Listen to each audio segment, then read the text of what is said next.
I know y'all all listened to the tape that was released yesterday of Sharon Palmer, Keke Palmer's mother. I know y'all heard that damn audio. I'm so mad because I believe that they probably ended up I couldn't find it. I heard it in the morning, and thank God I listened to the whole thing, because this shit was maybe about a good 8-minute tirade just from her just spouting out. I was so impressed with the wordplay. I was so impressed with the fact that this woman did never stop. I mean, she was losing breath and everything, and them words was tumbling out of her mouth like, wow. I mean, wasn't no stopping Sharon. Sharon was gonna keep on going, and I was impressed. So I had to sit there and listen. There was no way that you can just cut that off. But I think that for whatever legal reasons, the blogs had to take it down because it was hard to find. I'm sure I could probably go on Twitter and find it, but yeah, I couldn't find it anymore, but thank God I listened to that one version that originally came out, because I said, you Sharon, bitch, I ain't even mad, honey.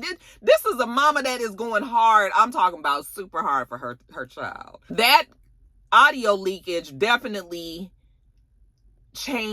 not changed my perspective, but it opened my eyes. It's a little bit more eye-opening to this. Now, audio leaked of the confrontation that supposedly was the reason why Keke finally was like, that's the last straw, I'm going and filing on you. Okay, she's trying to get permanent full custody, no joint custody, permanent full custody of their child together, Leotis, and she's also claiming that he hit her. You know, that he hits her, that he berates her, that he does all of these different things to her.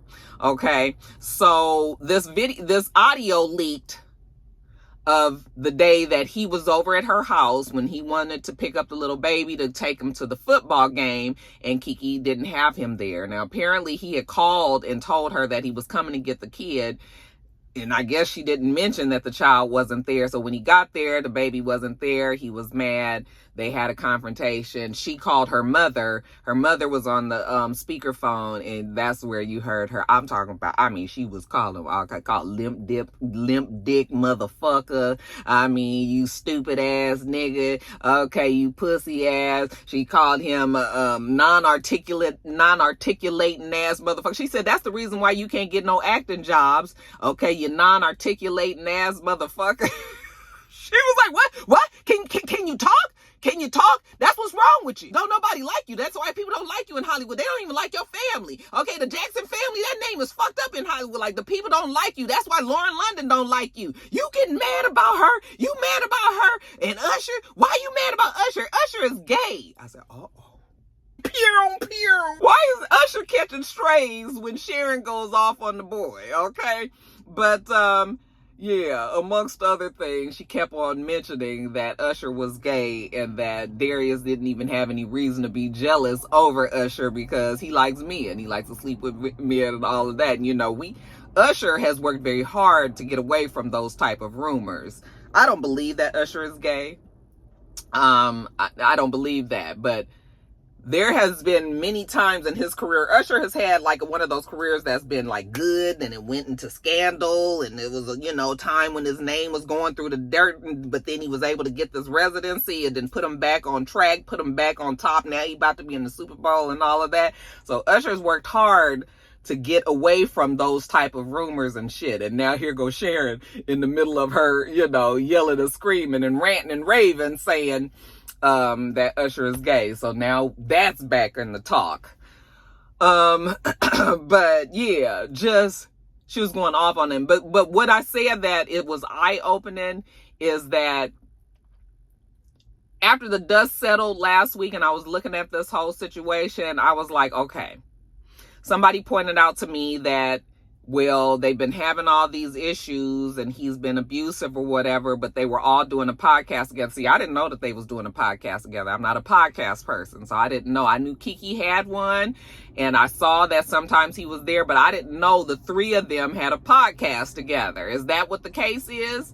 And some people were like, I wouldn't do no kind of podcast knowing that this man is beating on my daughter. Like, how you sitting and laughing and talking and having a good time with them, knowing that he does these type of things to your child? Is like, you know, you can't skirt that line. One time you guys are cool, and then the other times you guys are not. It's just sort of like, you know. And I said, yeah, that is true. But then this conversation made me see that I don't think that Keke Palmer is afraid of him at all. I think that they fight. Okay, you know, there are some people, Keke, listening to her and her mama, they ain't new to this, they true to it. Okay, and I feel like Keke probably is not afraid of him, so if he challenges her, she probably comes back at him. Now, there's never going to be a time, whereas most of the time men are going to overpower a woman. A man is stronger than a woman. So even though she's not afraid of him, it's still a problem that he is hitting her. Okay, that is what you would call a relationship that's probably very toxic. And because she's in the background, you can hear her kind of laughing at some of the things that her mother is saying to him, you know, in the background. So, you know, just that little exchange that they all had, the fact that he was kind of ignoring the mom, like, where's my child, where's my child, where's my child, and then Keke kind of laughing at the things that her mom say, and then even her talking to him afterwards, like, what is wrong with you? Something is wrong with you. Your brain, you don't think clearly. You know, she was talking to him, and I was just like, all of that conversation is not a conversation that a person would have when they're afraid. Okay, now the afraid, whether or not she's afraid, that still doesn't take away the fact that she's been getting beat up by him. Yeah, I think that this whole relationship, even with the mom involved and I think that everything is very, very toxic behind closed doors with them. Okay. The mom was just like, your family is fucked up. Your mama is messed up. You know, she raised you guys. That's the way that you guys are, blah, blah, blah.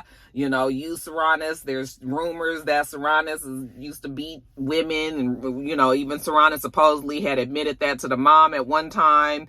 And, you know, then we started hearing stories about the fallout, like the parents. And apparently the parents are going through a divorce. They filed a divorce in 2020. And the mom has a long-standing, what is the fucking word? I hate that I didn't have no coffee.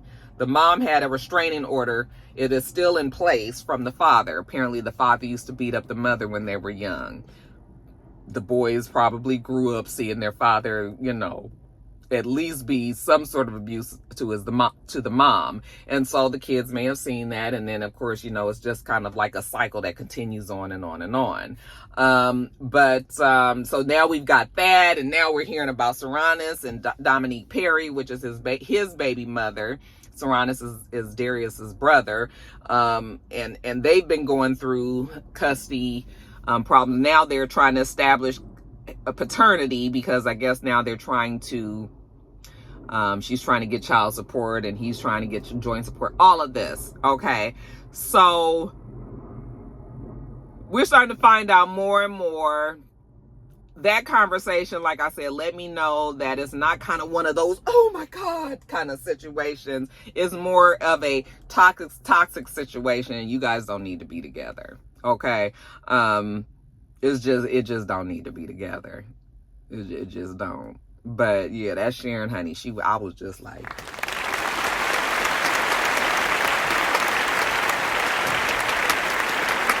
yes, girl. Baby, you could not get Sharon to stop. Sharon said, baby, don't play with her baby. Don't play with her baby. Now people are saying, you know, you done threw Usher under the bus, Lauren London under the bus, because she said that Lauren London don't like him either. And he said, and now she's saying that she only said that because she was trying to help Keke get, you know, Keke out of danger because Darius was there and he was mad. So she was like, Usher gay, he don't even, she was like, but she didn't mean that. I was just like, yeah, girl, clean it up. You know, sometimes you just be talking and afterwards you just be like, damn, why did I say that? You know, but yeah. Anyway, y'all let me know what you think about all that. Did you hear it? Try to find the audio, because honey, Sharon was not playing. You keep it natural, stay in your bag like you wearing satchels. Hey, baby, all right, you guys, next story up. Let's just do the part 2 of the Royce Reed interview with Carlos King. So you guys, we talked about last week part 1 of the interview. I normally don't even talk about the part 2s, but you guys, this whole interview was so upsetting for me. Okay, I had a feeling that it was going to be that way, only because we have never really been able to hear anything from Royce Reed. And we definitely haven't been able to hear her talk about Dwight Howard, because we knew that she had signed like a NDA. You know, she could not really speak, couldn't even say his name. Remember how restrictive that NDA was when we had found out about it when Basketball Wives first started. So I had no idea that NDA was kind of still in place, and even up until just pandemic time, them two were still dealing with each other. She was saying how he told her he wanted her to come and stay with him because he wanted to be a better person, and he wanted them to be a family, and she actually went and stayed with him while she was the pandemic here in Atlanta. And then I was like, okay, so now that makes sense, because remember in the lawsuit where the guy said that Dwight told him that, you know, snuck him into the house and told him to be quiet because he didn't want him to wake up his family. And remember, I was like, who is his family? Well, it turns out it probably was Royce and her son that was at the house. Okay, like all this might have been going on at the time. I'm just assuming, but it seems like the time and the way that she was explaining a lot of stuff and this story, it kind of like, it made sense, you know? But yeah, she had moved home. She had moved back with him and stayed with him for 2 months. And she said in them 2 months was crazy and probably a biggest mistake that she made. And, you know, it was just like a whole bunch going on in that house. And I just was like, he has made her life a living hell, to the point where the girl feel like she has to be looking over her shoulder and just be worried about her life and everything. And I don't know if he's like the big bad wolf, or is he really truly going to do these things to her, or has he scared her so much that she just was frozen in fear and wasn't even going to try it? You know, when she said that she's an ant trying to fight an elephant, I just was like, you know, and that's how she's felt her whole life and never been able to have a voice. And she, you know, she never has felt much support and all this. So I'm really hoping that interview that she had with Carlos King helps her emotionally. She physically looks good. You know, she doesn't look like she's had a hard or rough life, but just to hear her, and like I said, just the sadness that surrounds her aura, it's upsetting to me. I don't know why this story has affected me the way that it has, but I hate when men are like this to women, where they just truly try to destroy a person. You really have to be evil to do those kind of things to somebody for no other reason than what? Like, I don't even know. Does he even want her? Like, it's like you want her, but then you don't want her. It's more of a control thing. It's some sort of sickness. It's just, I don't know, you guys, but my heart aches for her. And if you haven't seen the second half of the interview, it's only a little bit over 30 minutes.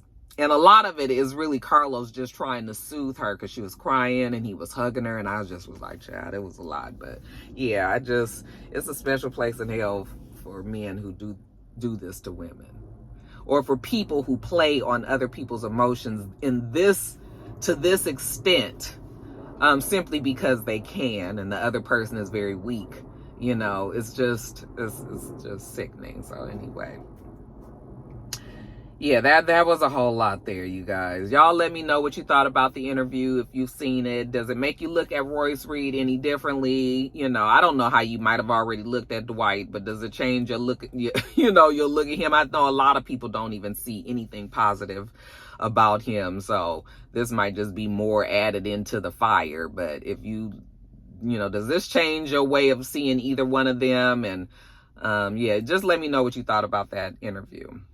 gossing, just missing the sandals. But still, you ain't missing much. Put your hands on my back, that's a different touch. All right, you guys, so the Grammy nominations, they have been put out, and we are excited. The Grammy will be coming up next month, February 5th. It will be at the Crypto.com Stadium, formerly the Staples Center in Los Angeles. And yeah, we have the nominations. SZA is leading the nominations with 9. Actually, the women are actually doing very, very well. Okay. The women seem to be taking over quite a bit of the most known categories within the Grammys. Yeah, shout out to us women, because we know how to do shit right, y'all. But like I said, we just really gonna concentrate more on the black people, and then the bigger names, of course, we'll throw them in there too. But yeah, SZA has 9 nominations, and she's followed by Victoria Monet with 7. Victoria Monet's Grammy nods are important to note, because Victoria Monet is a newcomer who has just been quiet and doing the work. Quiet and doing the work. Quiet and doing the work. Okay? Building her fan base. All right? Building her strength on stage, her stage presence, her voice, her dancing. She has it all. And it was something that MTV, for their VMAs just this year, told her that they didn't invite her to perform because it was not her year yet. You know, that she still needed to be out there grinding a little bit, get to know, you know, that name needs to be known a little bit more, and then they'll bring her in. But then fast forward just a few months later, and now she's got 7 nominations. So what does that mean, MTV? You dropped the ball on that one, and I'm talking about you dropped it hard. All right. And that also should let you know that MTV is more concerned about like kind of the more popular person as opposed to the more talented person. And that's the reason why you didn't even have a Victoria Monet, but you thought it was okay to have, I won't compare her to another person. Okay. We won't pit the women's against each other, but you know what I'm saying? It's just sort of like, so y'all done went and told this lady that she didn't have it, but obviously she got it. She definitely got it. Okay. Taylor Swift is also, of course, always going to be in the nominations. I believe that she has 6. And Taylor Swift has been all the talk because of this relationship with this Travis Kelce guy. And I'm just going to tell you that I don't know much. I don't know nothing about football. I don't know who Travis Kelce is. All I know is that he is fine. He's cute. Okay. And all I know is Taylor Swift. I like Taylor Swift. And I think that the couple, even though it's very annoying to have to see them all the time, I actually think it's kind of cute. You know, like they like nothing like young love. Y'all know Rocky love. I ain't been able to say it because motherfuckers is just so crazy nowadays. Everybody mad, nobody in love, everybody just fucking, nobody is having, you know, intimacy and things. It's just, everything is just so ugh. But so I love to see these two in love, you know, even if it might be infatuation now. I don't know if it's love yet, but even if it's infatuation, them spending time together, them making, you know how exciting it is when you first meet somebody and maybe, you know, you got to be traveling to them and they traveling to you and you could do all of this and you go on trips together. Just a fun time. So I'm not mad, y'all. That's not what this is about. See how they took over? John Baptiste and Miley Cyrus and Billie Eilish, they all got 6 nominations. Okay. And of course, SZA and Swift are expected to be the big winners, the big celebrated winners of the night. And we also got some other nominations of note. Let me think. Rihanna was nominated for Lift Me Up for the movie Wakanda Forever, you know, the Black Panther movie. And this might be the only, I know that there's rumor that Rihanna has a 3-album deal and it's some $32 million and all of this, and I was like, who said this rumor? I don't believe this at all. I guess we just gonna have to wait and see. But they're saying that apparently she's in some rush to let another album out because she's pregnant again. And I was just like, who's making up this story? Now, she very well may be pregnant again. It look like her and ASAP Rocky. If they ain't doing nothing else over there, they fucking, okay? But if she got another baby, you talking about stair steps, 1, 2, 3, right back to back.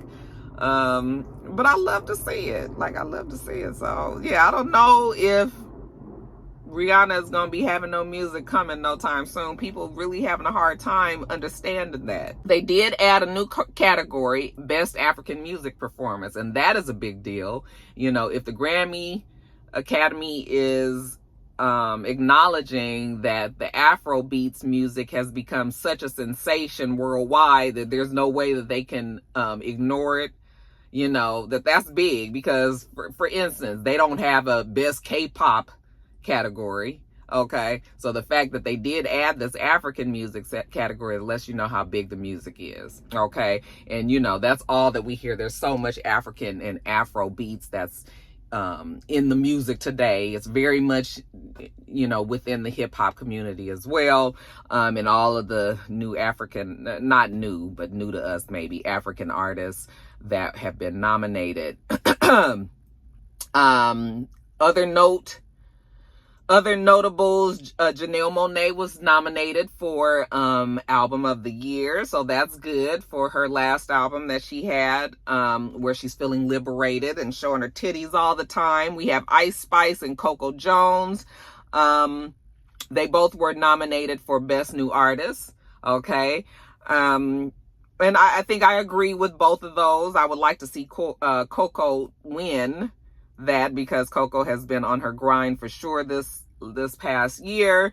Who else? Coi Leray was nominated as a feature on the song Baby Don't Hurt Me by David Guetta. Best R&B, let's just talk about that. The women took over.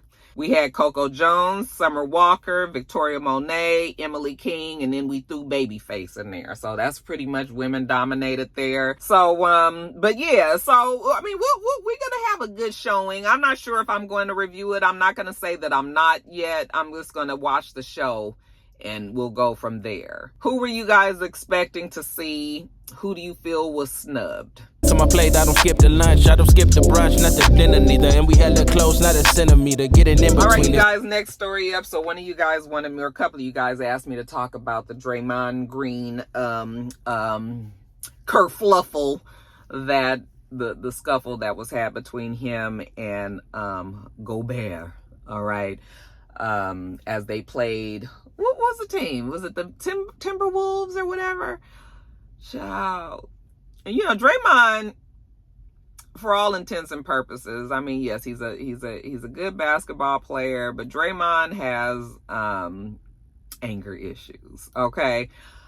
And every time you turn around, it seems like Draymond and got into some sort of fisticuffs with somebody out there on that damn court.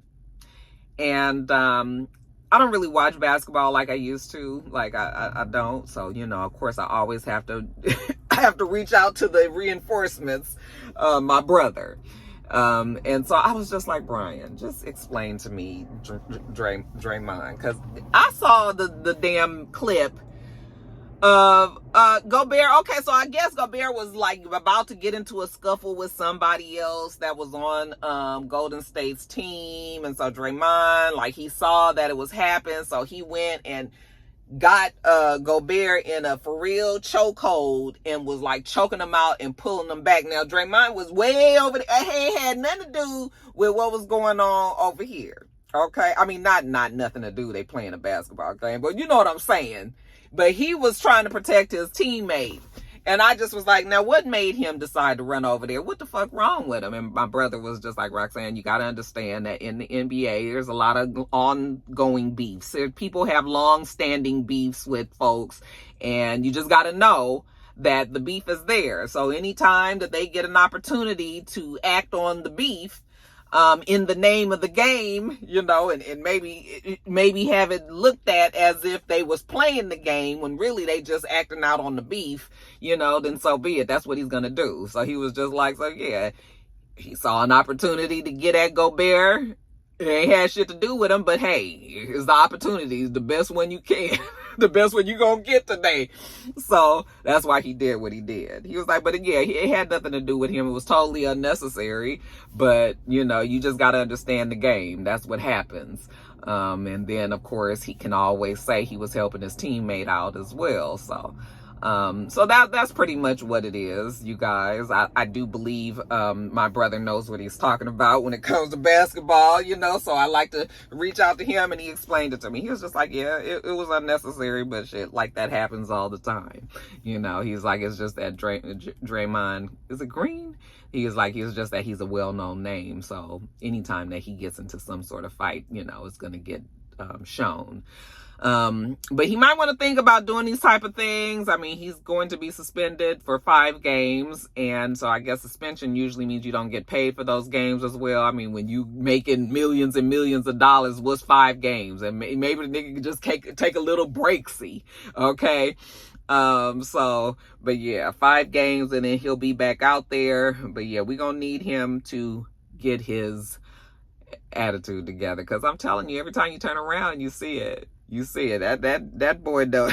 That boy is always ready. I still don't really like him though. I just feel like it seems like he only do that with the people that he know he gonna get away with it with. And those kind of people, it's like, can you really like those kind of folks that's only fighting folks that they know they gonna beat up? I mean, I guess that's a smart way to be. But it's just like, no, try that with the big motherfucker that was talking shit, okay? Let's see you try to choke them out. So you two turned up, never turned down though. When it's big energy, when I come around though. So. Okay, Don't you guys, next story. This story is not really a story, but I still just had to talk about it. So you guys have been seeing Erica and Scrappy, okay, young Merlot. They've been hanging out a lot lately. And everybody is trying to figure out, is this just in the name of petty messiness, or are these two really trying to get back together? I guess stranger things have happened. It's not really a shock when a couple that broke up, you know, finally get back together. However, it has been a long time since Scrappy and Erica has been together. Scrappy has been in numerous other relationships since he broke up from Erica, and even was married to Bambi for a little while. They're divorced now, and yeah, it looks like he has circled the block, looped it on around, y'all, and back at Erica's. Okay, back at ground zero. And I am just really shocked, but not really shocked. Like I said, you know, a lot of times couples do make it back to each other. But I never thought that Erica would give Scrappy like the time of day again. So I'm still trying to side eye this and figure out exactly what it is. But ever since Bambi and Scrappy had like that public falling out, and then Bambi and Mama D done had they shit too, Erica has used the opportunity to kind of come in and be like, okay, now she's the cool baby mama that's good with Scrappy, when, you know, there's never a time when everybody is cool. All the women in Scrappy's life is cool with each other. There's always a time that either Scrappy is cool with one of them, but not that one. These two trying to get it together, but not cool with him. He cool with one, but it'd just be a whole bunch of confusion. All right. So now that him and Bambi supposedly are not cool, and now he's been around. We saw him with Diamond, also from one of his previous relationships, but that don't look like that's really taken off. Okay, so it don't look like him and Diamond is really going. They was trying to make it work. They was hanging for a second, but I look like that's moved on, and now it looks like he's made it back to Erica. And I just never thought that Erica would have gone there. But now that we look like that she might be considering it, then it's just sort of like, well, did your feelings ever really go away? And like, was there ever a time when you know, you just don't know what to say about the relationship now. She is so mean and messy, though, is that I can just see her just doing this just to piss off Bambi and really not trying to be with Scrappy. Like, I can see her doing that as well. Okay. And that's probably more of what is happening here, but we can't ignore that we've been seeing these two more and more. Like, she had a birthday party, you know, and he was like, oh no, she got a man, I'm just here, you know, just supporting and everything, just as the old baby daddy kind of friend, homie kind of thing. But we saw him there, and now we just recently saw them at, I think it was the Usher concert. Okay, I think it was the Usher concert that they were together. And so now, you know, we in a situation where we starting to go to concerts together, a little bit more intimate, a little bit more personal. I don't know if there were other people there, but we just saw them two on the camera. So I'm just like, Erica, girl, you sure you want to do that? You know, I know that there's a lot of history between the two of you guys, but a lot of that history is not good. And, you know, Scrappy loved the women, and so eventually he makes it to a different woman when he can't get what he wants from this one. And that's kind of what Bambi even said. She was on the interview on V103 on Big Tigger's show with Shamia and Tigger, and she was talking to them and saying how actually she had been invited on that trip, but she had declined, her and the kids. And so we don't really know how this worked out, because I'm sure he wouldn't have invited her if Erica was there, but maybe, you know, you just don't know how the conversations went. Maybe he was like asking her, let's go do something. They said no. Then he was talking to Erica, and maybe she was like, oh, let's go to Vegas. And he was like, oh, we going to Vegas, blah, blah, blah.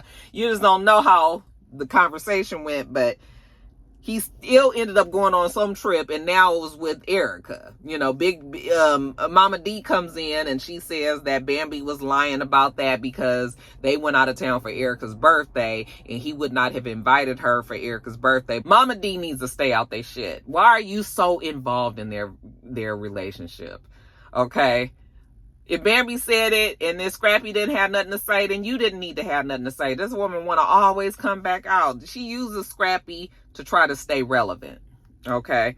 And I'm realizing that more and more now. Never switch. No, you've been looking, won't find it like this. No, you've been looking for a nigga that handed them curves. I'm Jimmy Johnson. All right, you guys, next story. So did you guys see that accident that happened in the Bahamas on that ferry? This is exact. Remember I told you guys that my biggest fear is to drown.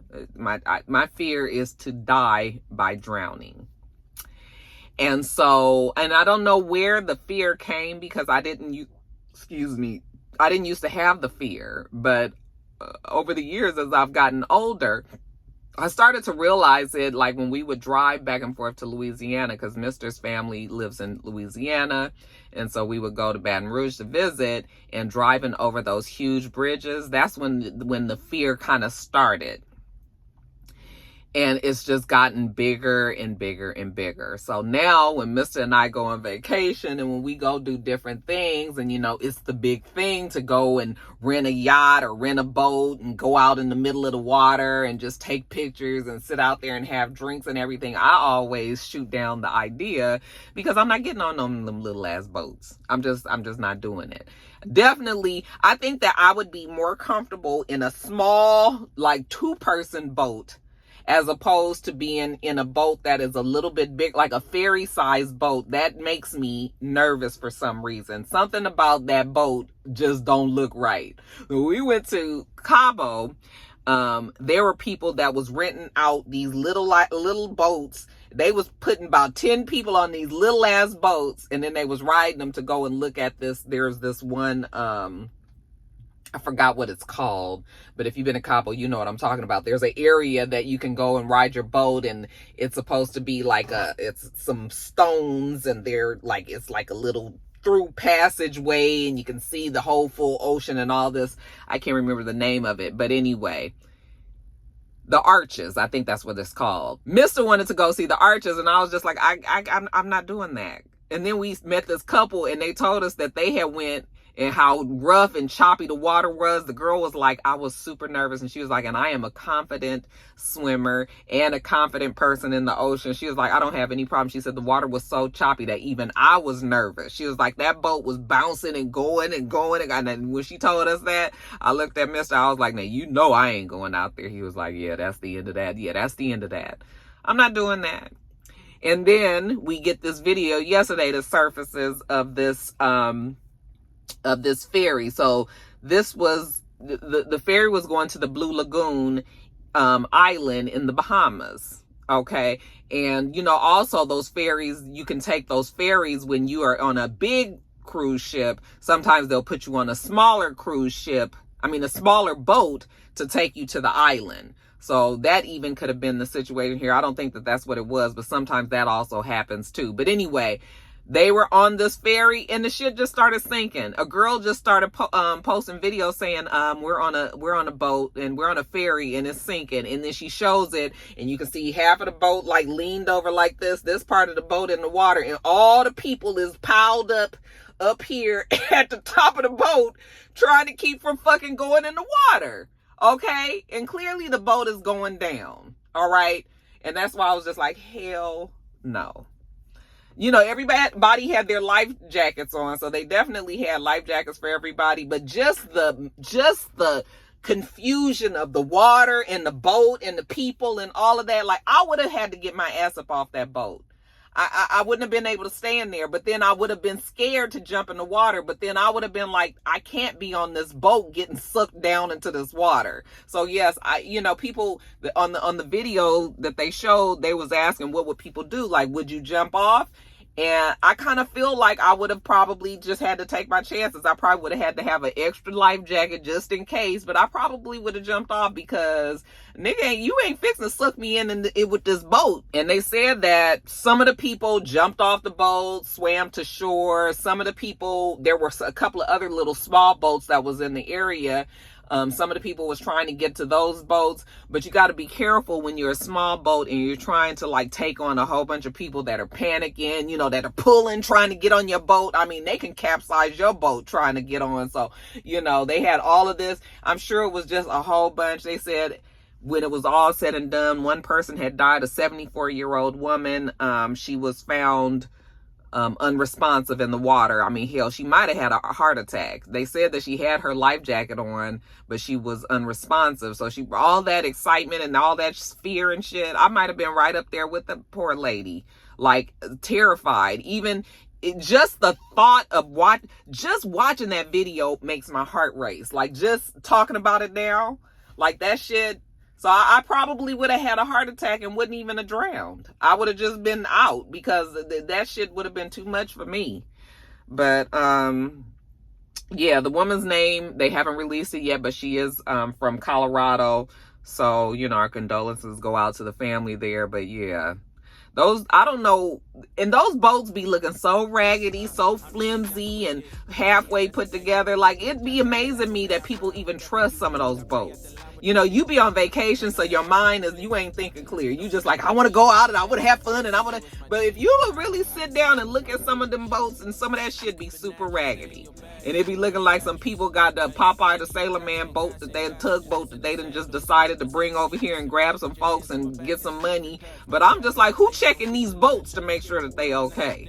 All right, do they have regulations where they need to make sure that these tour companies that, you know, have people paying them, you know, is it something as simple as me just making a brochure on my computer and going out there and being like, I got a boat, let me take you up to the thing? Or is this something that people really have to have experience and know what they're doing and all that? And because I don't have the answers to none of that, nigga, I ain't getting on it.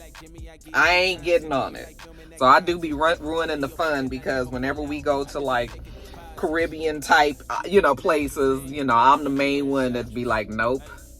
And I'm not budging on that one. So. But yeah, if you guys saw the video, it is very, very like stressful. I was just like, oh, I can imagine those poor people. Those between is all you two turned up.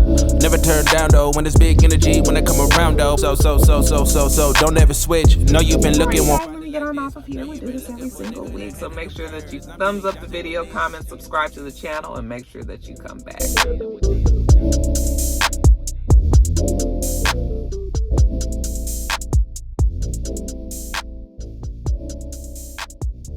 Until next time, rock stars. Bye.